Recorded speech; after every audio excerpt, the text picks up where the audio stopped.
पथकानं न्यायालयात दोषारोप पत्र दाखल केलेले. आरोपी दत्ता गाडे विरोधात 893 पानांचं दोषारोप पत्र दाखल करण्यात आलं असून गुन्हे शाखेच्या खंडणी विरोधी पथकानं या प्रकरणाचा 52 दिवसात तपास पूर्ण केला.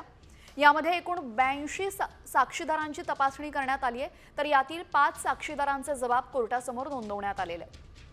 तरुणी ओरडली का नाही असा सवाल उपस्थित करण्यात आला होता, पण पीडित तरुणी ओरडली होती.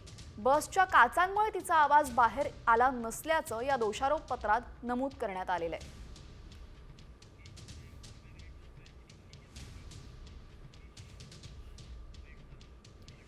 नव्या शैक्षणिक धोरणानुसार आता पहिलीपासून हिंदीची सक्ती करण्यात आलेली आणि त्यावरनं मोठा वादंग निर्माण झालाय. पाहूयात त्याच संदर्भातल्या टॉप 5 बातम्या. घाटकोपरमध्ये पुन्हा एकदा मराठी गुजराती वाद टोकाला गेलेला आहे.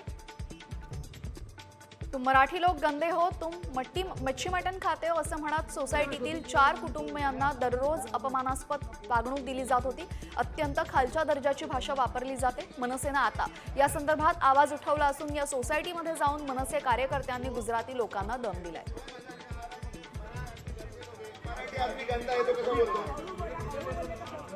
कसा ओरडून बोलत होता, त्याला का नाही बोलले, हळू बोला.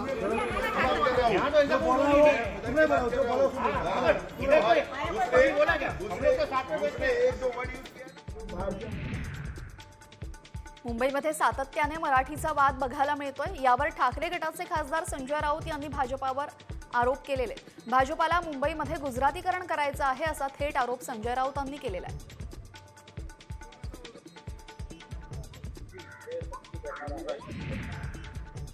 मराठी कुटुंबाला त्रास द्याल तर कानाखाली जाळ काढू असा इशारा मनसे मुंबई अध्यक्ष संदीप देशपांडे यांनी दिलेला आहे. माझ्याकडे या प्रकरणाचा व्हिडिओ आलेला आहे, मी संपूर्ण माहिती घेतोय. मात्र जिथे मराठी माणसावर अन्याय होईल तिथे कानाखाली आवाज बसेल असा गंभीर इशारा देशपांडेंनी दिलेला आहे.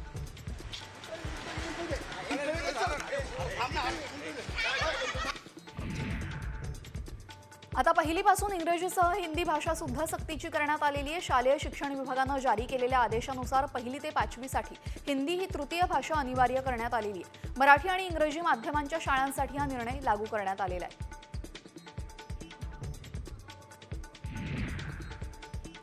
महाराष्ट्रात मराठी आलीच पाहिजे, मात्र राष्ट्रभाषा सुद्धा यावी अशी प्रतिक्रिया मुख्यमंत्री देवेंद्र फडणवीसांनी दिलेली आहे. राज्यामध्ये पहिलीपासून इंग्रजीसह हिंदी सुद्धा सक्तीची करण्यात आलेली आहे. त्या संदर्भात त्यांनी माध्यमांशी संवाद साधला.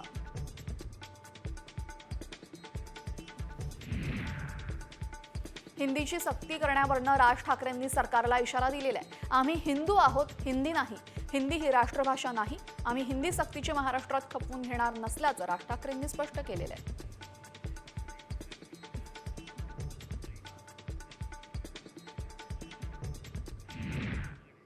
नव्या वक्फ कायद्याला सुप्रीम कोर्टानं स्थगिती दिली आहे. पाहुयात याच संदर्भातल्या महत्त्वाच्या 5 बातम्या.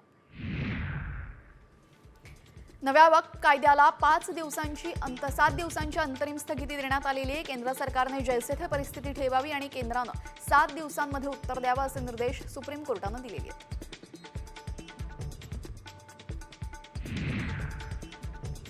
सुनावणी दरम्यान केंद्र सरकारनं सर्वोच्च न्यायालयाकडे 7 दिवसांचा अवधी मागितल्यानंतर न्यायालयाने त्याला मंजुरी दिलेली आहे. यानंतरची प्रकरणाची सुनावणी 5 मे रोजी दुपारी 2 वाजता ठेवण्यात आलेली आहे. सध्याचे सरन्यायाधीश संजीव खन्ना येत्या 14 मे रोजी निवृत्त होत असून त्याआधी या प्रकरणाची सुनावणी घेतली जाईल. वक्फ बोर्ड कायदा आम्हाला असंविधानिक वाटतो असं MIMचे खासदार असदुद्दीन ओवैसी यांनी म्हटलेलं आहे. या कायद्याला आम्ही विरोध केला होता असंही त्यांनी म्हटलं. वक्फ बोर्ड सारखे कायदे आणणं चुकीचं असल्याची प्रतिक्रिया काँग्रेस नेते विजय वडेट्टीवार यांनी दिलेली आहे. तसेच असे कायदे सर्वांना लागू करा असंही वडेट्टीवार म्हणतात.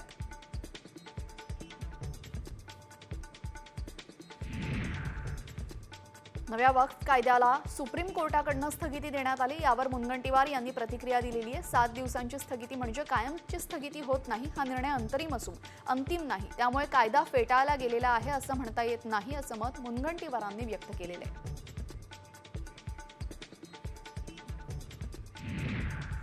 आता पाहूयात मराठवाड्यातल्या महत्त्वाच्या 5 बातम्या. माजी मंत्री धनंजय मुंडेंना पुन्हा मंत्रिपद मिळू दे अशी इच्छा नामदेव शास्त्रींनी व्यक्त केली। सगळ्यांनी मिळून भगवान बाबाला प्रार्थना करा, चांगली वाणी बंद पडलेली आहे ती पुन्हा सुरू व्हावी, पुन्हा पहिल्या पदावर येऊन समाज कल्याण त्यांच्याकडून घडू दे असं वक्तव्य महंत नामदेव शास्त्रींनी केलेलं आहे। संभाजीनगरमध्ये महावितरण कार्यालयामध्ये हातात कोयता घेऊन एका तरुणानं धुडगूस घातलेला आहे। नवीन मीटर मिळत नसल्याने तरुणानं महावितरण कार्यालयामध्ये गुंडागिरी करत कर्मचाऱ्यांना शिवीगाळ केला। यावेळी जिन्सी पोलीस ठाण्यामध्ये दहशत निर्माण करणाऱ्या आरोपी तरुणासंदर्भात गुन्हा दाखल करण्यात आलेला आहे।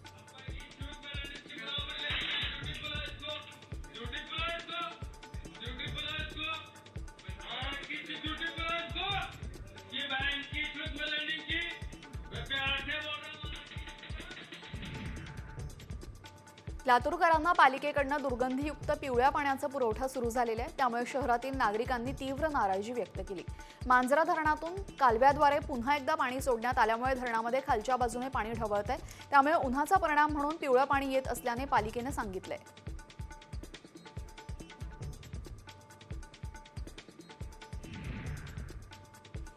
नांदेडमध्ये पाणीपुरी खाल्ल्याने 30 ते 35 विद्यार्थ्यांना विषबाधा झालेली आहे। त्यांच्यावर नांदेडच्या शासकीय आणि खासगी रुग्णालयामध्ये उपचार सुरू आहेत। सध्या सर्व विद्यार्थ्यांची प्रकृती स्थिर असून काल रात्री पाणीपुरी खाल्ल्यानंतर विद्यार्थ्यांना मळमळ आणि पोटदुखीचा त्रास सुरू झालेला।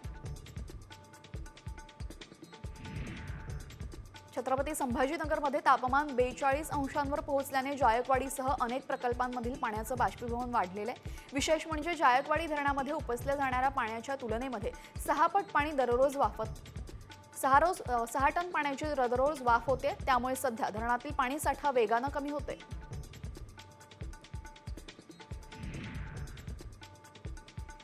नांदेडच्या मार्केटमध्ये काळ्या हळदीला प्रति किलो 1000 रुपये इतका दर मिळतोय, त्यामुळे कमी क्षेत्रामध्ये अधिक फायदा काळ्या हळदीच्या शेतीमुळे होतोय। दरम्यान अर्धापूर तालुक्यामध्ये शिवार दोडेकर शेतकऱ्यांना ही लागवड केलेली आहे। या हळदीचा बाजारभाव 3 लाख रुपये एवढा आहे।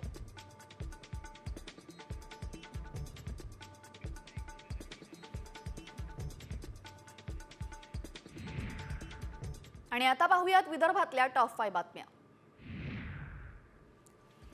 नॅशनल हेरॉल्ड प्रकरणामध्ये ईडीनं सोनिया गांधी आणि राहुल गांधी यांच्या विरोधामध्ये दोषारोप पत्र दाखल केलेले, मात्र षडयंत्र करून त्यांना या प्रकरणामध्ये मोदी सरकार अडकवत असल्याचा आरोप करत काँग्रेसनं आक्रमक भूमिका घेतलेली आहे। वर्ध्यात काँग्रेसने जिल्हाधिकारी कार्यालयासमोर आंदोलन करत मोदी सरकार विरोधात जोरदार घोषणाबाजी केली।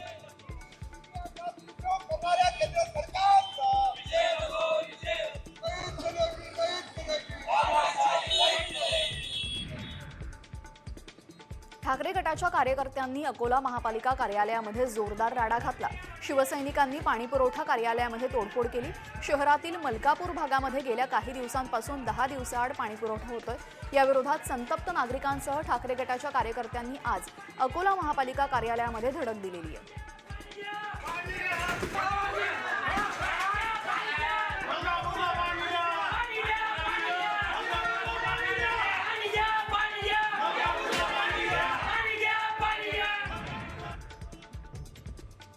अमरावतीमध्ये प्रहार कामगारांच्या नेतृत्वाखाली जिल्हा रुग्णालयावर थाळी बजाव आंदोलन करण्यात आलं।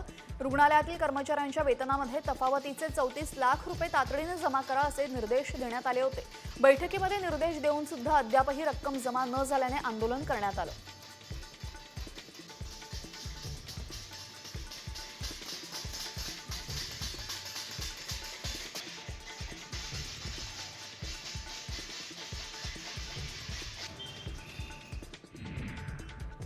बुलढाणा जिल्ह्यामध्ये बऱ्याच गावांना यंदा उन्हाळ्यामध्ये तीव्र पाणी टंचाईचा सामना करावा लागणार असल्याचा अंदाज यंत्रणांनी व्यक्त केलेला आहे। अर्धा जिल्हा पाणी टंचाईच्या छायेमध्ये असल्याने प्रत्येकानेच पाणी जपून वापरण्याची गरज आहे।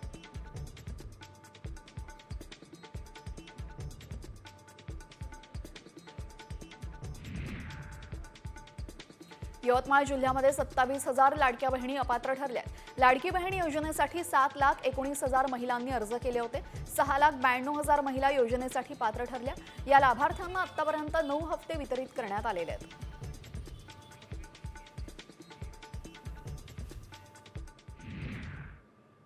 आणि आता बातमी आहे पुण्यातून अत्यंत धक्कादायक, कारण 2 कार चालकांनी जीवघेणी स्टंटबाजी केलेली आहे। पिंपरी चिंचवड पालिकेच्या मोकळ्या मैदानामध्ये जीवघेणे स्टंट करण्यात आले। यामुळे सर्वत्र धुळीचे लोट पसरले होते। रावेत परिसरामध्ये स्टंटबाजी करण्यात आली, त्यामुळे नागरिकांनी कारवाई करण्याची मागणी केलेली आहे.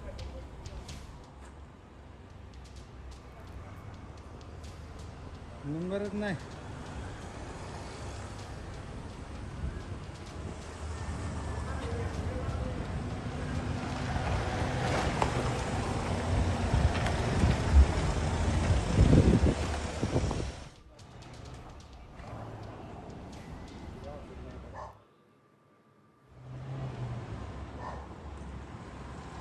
बातमी आहे राजकीय वर्तुळातली. उपमुख्यमंत्री अजित पवार विधानसभा निवडणुकीनंतर पहिल्यांदाच रोहित पवारांच्या जामखेड मतदारसंघात दाखल झालेत.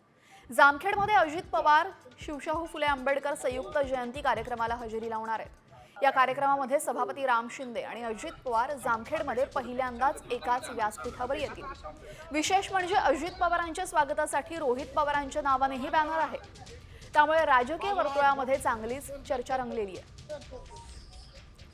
दादांचा कर्जत जामखेड दौरा आपण पाहतोय आणि रोहित पवारांच्या नावानं सुद्धा इथं बॅनर लावण्यात आलेलं आहे. यानंतर पाहूयात पश्चिम महाराष्ट्रामधल्या टॉप 5 बातम्या. कसबा बावडामध्ये लावणीच्या कार्यक्रमात गाण्याची फरमाईश करण्यावरनं 2 गटात वाद झाला. यावेळेस पोलिसांनी हस्तक्षेप करत कार्यक्रम बंद पाडला. यात्रेच्या निमित्ताने लावणी कार्यक्रमाचं आयोजन करण्यात आलेलं.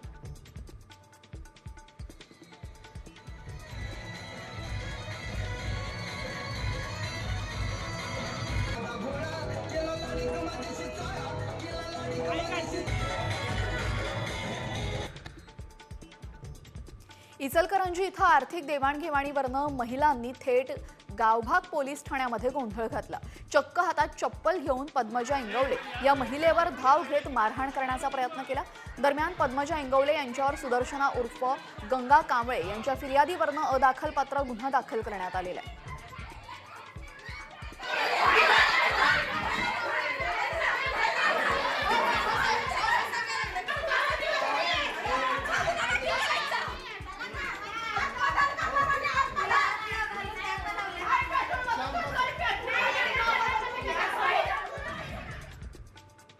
कोल्हापुरात फुटबॉल स्पर्धेदरम्यान प्रेक्षकांना थेट गॅलरीमध्येच बक्षीस द्यायचं म्हणून जिवंत बकरी आणलेली आहे. चंद्रकांत चषक फुटबॉल स्पर्धेदरम्यान हा संपूर्ण प्रकार घडला.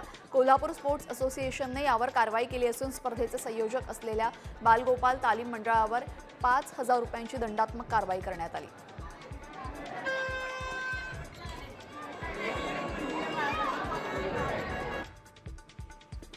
जळगावच्या चाळीसगाव तालुक्यामध्ये भूजल पातळी घटलेली आहे. काही महिन्यांपासून शेतकरी ठिबक सिंचन प्रणालीवर भर देतात, त्यामुळे जमिनीतील पाणी उपसा वाढतोय. त्यामुळे भूजल पातळीमध्ये 1 मीटरने घट झाल्याचं समोर आले आणि पाणी टंचाईची शक्यता निर्माण झाली आहे. नागपूर गोवा शक्तीपीठ महामार्गाच्या विरोधात स्वाभिमानी शेतकरी संघटनेकडनं सांगलीमध्ये आंदोलन केलं गेलं. संतप्त शेतकऱ्यांनी शक्तीपीठ महामार्ग नोटिसांची होळी करत हातात बंदुका घेऊ असा इशारा दिला. तसेच शेतकऱ्यांना उद्ध्वस्त करणारा हा महामार्ग शासनानं रद्द करावा अशी मागणी केली.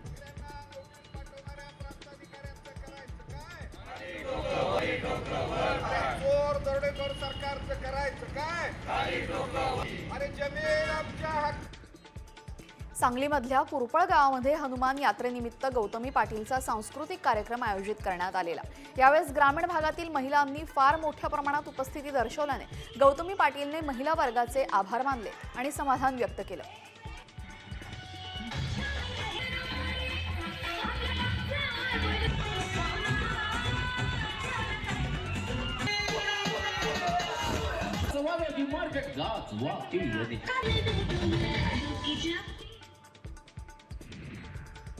आता बघूयात उत्तर महाराष्ट्रातल्या टॉप 5 बातम्या. श्रीगोंद्यामध्ये संत श्री शेख महम्मद महाराज मंदिराच्या ठिकाणी दरगाह ट्रस्ट समिती स्थापन केल्याने वाद निर्माण झालेला आहे. दरगाह ट्रस्टला विरोध करत ग्रामस्थांनी आज आंदोलन सुरू केलं. यावेळेस हबब बंडा तात्या कराडकर यांनी भेट देत सौगंध मोहम्मद की खाते हे मंदिर यही बनाएंगे अशी घोषणा केलेली आहे.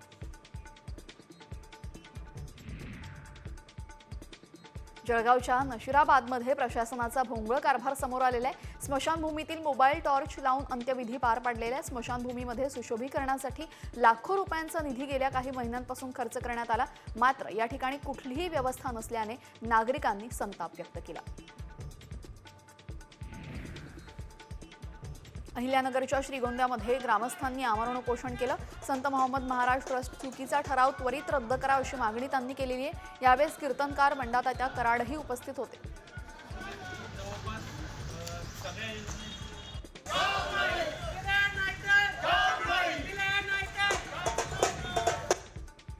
धुळ्यातील तापमानामध्ये सातत्यानं वाढ होते। आज धुळ्यामध्ये 43 अंश सेल्सिअस तापमानाची नोंद झाली। गेल्या काही दिवसांपासून 42 अंश तापमान असताना आज 1 अंशानं तापमान वाढलं, त्यामुळे रस्त्यावर अक्षरशः शुकशुकाट पाहायला मिळतोय।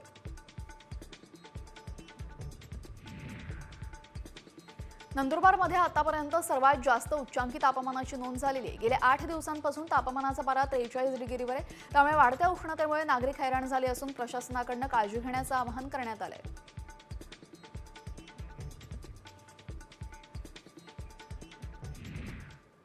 आता पाहूयात कोकणातल्या टॉप 5 बातम्या। मालवणमध्ये राजकोट किल्ल्यावर छत्रपती शिवाजी महाराजांचा पुतळा उभारण्याचं काम जवळपास पूर्ण झालेलं आहे। येत्या 1 मेला पुतळ्याचं अनावरण होईल। इथेच आधी बांधलेला 35 फुटी पुतळा अवघ्या 8 महिन्यात कोसळला होता। आता त्याच ठिकाणी 83 फूट उंच पुतळा उभारण्यात आलेला आहे।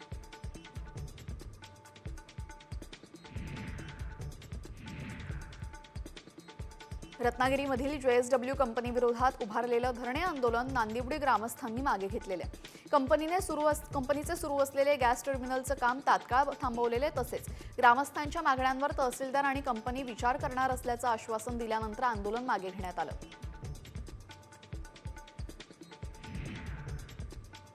कोकण रेल्वे मार्गावर रात्री मेगाब्लॉक घेण्यात आलेला आहे। सिंधुदुर्ग वैभववाडी कोकिरे भुयाराच्या मार्गासाठी यावेळेस रात्री 11:30 ते 3:30 दरम्यान मेगाब्लॉक घेतला जाईल। रात्री कोकण मार्गातील रेल्वे मेगाब्लॉकचा परिणाम होणार नाही, मात्र कामास उशीर झाल्यास सकाळी वाहतुकीवर परिणाम होण्याची शक्यता आहे। रत्नागिरीतील एसटी महामंडळ आर्थिक संकटात सापडलेले, त्यांच्याकडे डिझेल ऑइल कंपन्यांचे 5 कोटी रुपये थकवले गेलेले, तर कर्मचाऱ्यांना सेवानिवृत्तीनंतर रजा रोखण्याचे 4 कोटी देणे बाकी आहे। त्यातच एसटी विभाग महिन्याला 1 कोटीचा तोटा सहन करावा लागतोय। रायगड जिल्ह्यामध्ये अल्पवयीन मुली सुरक्षित आहेत का असा प्रश्न निर्माण झालेला आहे। 4 दिवसांमध्ये अल्पवयीन मुलींचा विनयभंग केलेल्या 3 घटना रायगडमधून समोर आलेल्या आहेत। शाळकरी मुलींवरील अत्याचाराच्या सलग घडणाऱ्या घटनांमुळे रायगडमध्ये शाळकरी सुरक्षितता आहे का असा प्रश्न निर्माण झालेला आहे।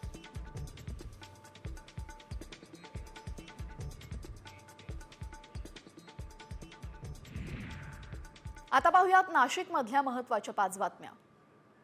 नाशिकमधील अनधिकृत दर्ग्याच्या वादामध्ये सातपीर दर्गा ट्रस्ट आणि नाशिक पालिका आमनेसामने आले। कारवाईला स्टे असून देखील महापालिकेनं कारवाई केल्याचा दावा दर्गा ट्रस्टने केला, तर कारवाई नियमानुसारच असल्याचं पालिकेने म्हटलेलं आहे।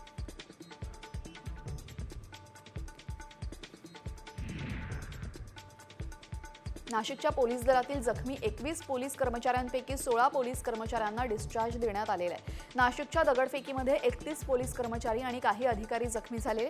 यातील 21 जणांवर रुग्णालयामध्ये उपचार सुरू होते, त्यापैकी 16 पोलिसांना डिस्चार्ज देण्यात आला असून 5 जण उपचार घेत आहेत।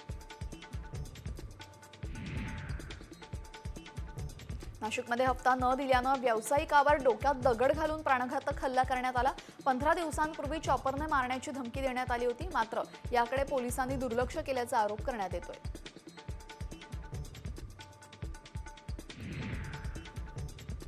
नाशिकच्या निफाडमध्ये शरद जोशी शेतकरी संघटनेनं सत्ताधारी पक्षाविरोधात आंदोलन केलं। महायुती शेतकऱ्यांना कर्जमाफी आणि लाडक्या बहिणींना 2100 रुपयाच्या विविध मागण्यांचा जाहीरनामा प्रसिद्ध केला, मात्र यातील एकही मागणी पूर्ण न केल्याचा आरोप करत शेतकऱ्यांनी जाहीरनाम्याची होळी केली।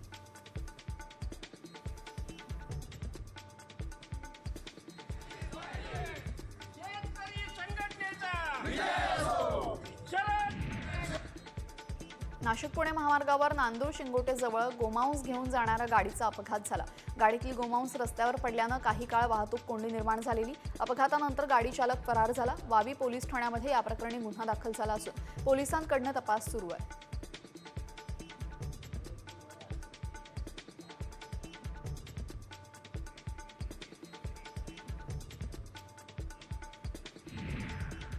नाशिकमधल्या मुजोर रिक्षा चालकाचा व्हिडिओ साम टीव्हीनं दाखवला होता आणि साम टीव्हीच्या बातमीनंतर आता नाशिकमध्ये मुजोर रिक्षा चालकावर गुन्हा दाखल करण्यात आलाय। काठेगल्ली सिग्नलवर रिक्षा चालकाकडे वाहतूक पोलिसांच्या अंगावर रिक्षा घालण्याचा प्रयत्न केला गेला होता।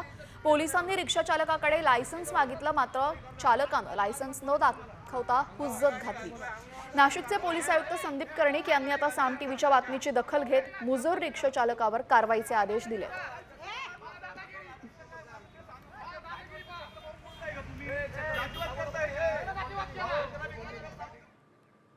आता पाहूयात मुंबईतल्या टॉप 5 बातम्या। मुंबई शहराच्या वाहतुकीसाठी क्रांतिकारी ठरणारा मेट्रो प्रकल्पाच्या जाळ्यातील सर्वात महत्त्वाचा टप्पा आज पूर्ण झाला। मुंबई मेट्रो 7A या मार्गिकेमधील महत्त्वाचा बोगदा खणून पूर्ण झाला। या प्रकल्पाची पाहणी स्वतः मुख्यमंत्री देवेंद्र फडणवीसांनी केली। तसंच पुढील वर्षापर्यंत 150 किलोमीटरचा मार्ग अस्तित्वात येईल असं म्हटलंय।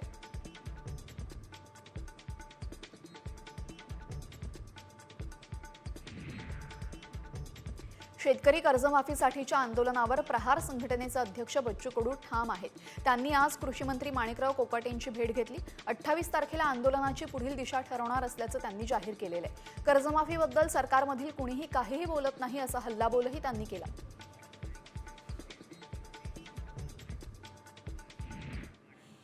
आणि आता अलिबागमधून एक अपघाताची बातमी समोर येते। अलिबाग रेवस मार्गावर मनीफाटा इथं झालेल्या अपघातामध्ये दोघा पती पत्नीचा जागीच मृत्यू झालाय। इनोव्हा कारनं समोरून येणाऱ्या मोटरसायकलला धडक दिली। 500 मीटरपर्यंत त्यांना फरफटत नेलं। विश्वास पाटील आणि कल्पना पाटील अशी मृतांची नावं असून अलिबाग तालुक्यातील नवेदर बेली इथं ते राहत होते। अपघातानंतर परिसरातील नागरिक संतप्त झाले असून मोठा जमाव रस्त्यावर उतरला। संतप्त जमावाने कारची तोडफोड केली। अलिबाग रेवसा रस्ता रोखून धरला, त्यामुळे आता या मार्गावरील वाहतूक विस्कळीत झालेली आहे। अलिबाग पोलीस घटनास्थळी पोहोचले असून जमावाला शांत करण्याचा प्रयत्न सुरू आहे।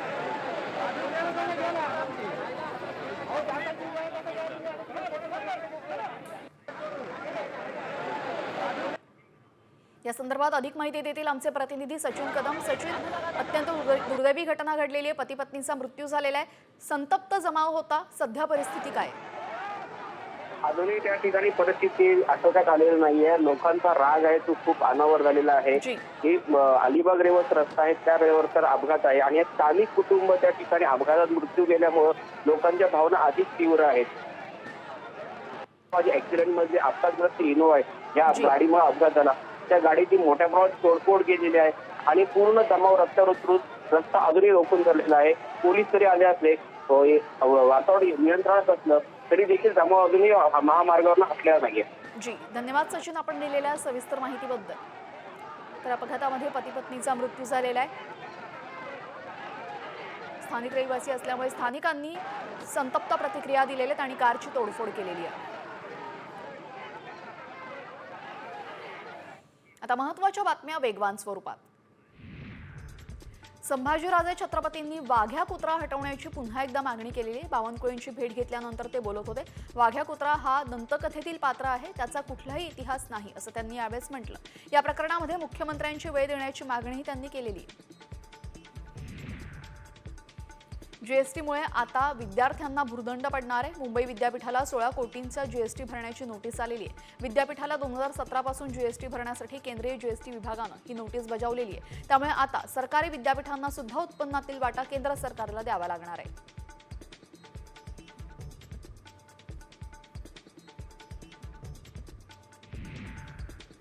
मुंबईमध्ये पाणी प्रश्नावरनं ठाकरे गट आक्रमक झाला। मुंबईच्या विविध पालिका कार्यालयांवर आज शिवसेना ठाकरे गटानं मोर्चा काढून प्रशासनाचा निषेध केला। के पश्चिम विभागामध्ये कार्यालयावर आज माजी मंत्री आमदार अनिल परब यांच्या नेतृत्वाखाली हंडा मोर्चा काढण्यात आला।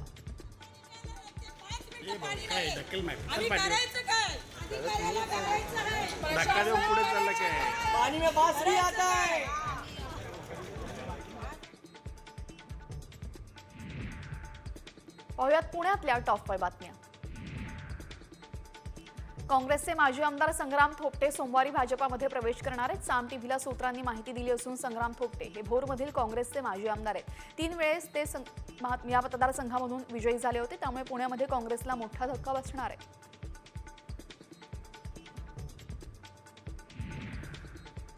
भाजपच्या खासदार मेधा कुलकर्णी यांनी मशिदीत घुसून गोंधळ घातला असल्याचा आरोप होतोय. मेधा कुलकर्णी यांनी मशिदीत घुसून गोंधळ घातला असल्याचा आरोप करण्यात आला असून त्यांच्यावर कारवाई करा अशी मागणी नॅशनल कॉन्फरन्स फॉर मायनॉरिटीकडनं करण्यात आलेली आहे.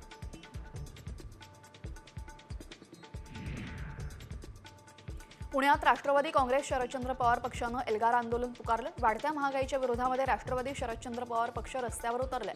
राज्य आणि केंद्र सरकारच्या विरोधामध्ये हे आंदोलन करण्यात आलं.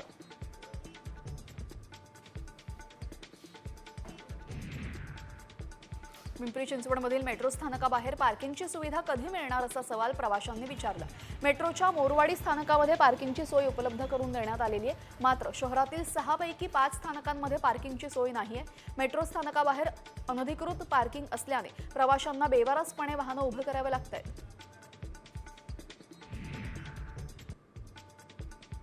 पुण्याच्या भोरमध्ये नीरा खोऱ्यामध्ये 4 साखळी धरणांमध्ये एकूण 17 टीएमसी पाणीसाठा शिल्लक आहे. मागच्या वर्षीपेक्षा 4 टीएमसी अधिक पाणीसाठा असल्याने पाण्याचा तुटवडा जाणवणार नाही. दरम्यान नागरिकांकडून समाधान व्यक्त करण्यात आलेलं आहे.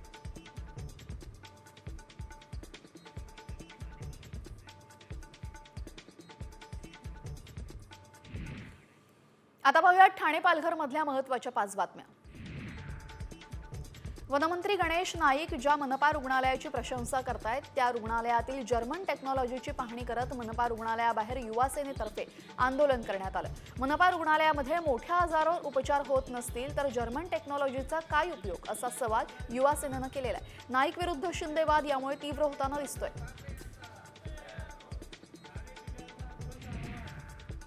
सिडको आणि नवी मुंबई मनपा विरोधात नवी मुंबईतील स्थानिक प्रकल्पग्रस्तांनी आक्रमक केलेले. मनपा प्रकल्पग्रस्तांच्या गरजेपोटी बांधलेल्या घरांवर यावेळेस कारवाई करण्यात आली. कारवाईला विरोध दर्शवण्यासाठी सांदपाडा ग्रामस्थांतर्फे लाक्षणिक आंदोलन पुकारलं.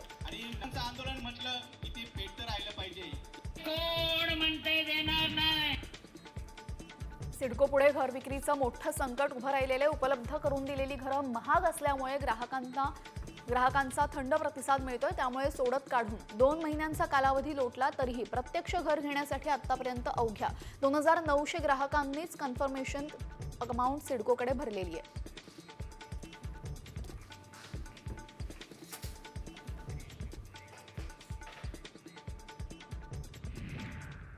आणि आता एक धक्कादायक बातमी समोर येते. लग्नाचं वऱ्हाड घेऊन जाणाऱ्या बसचा भीषण अपघात झाला. यामध्ये 37 जण जखमी झालेत तर 5 जणांची प्रकृती गंभीर आहे.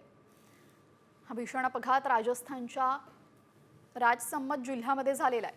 ट्रक समोर आलेल्या कारला वाचवण्याच्या नादात हा भीषण अपघात झाला असून उदयपूरच्या दिशेनं जाणाऱ्या ट्रक समोर अचानक कार आल्याने चालकाने ट्रक उजवीकडे वळवला आणि तेव्हा समोरून बसची जोरदार धडक बसली. दरम्यान जखमींवर उपचार सुरू आहेत.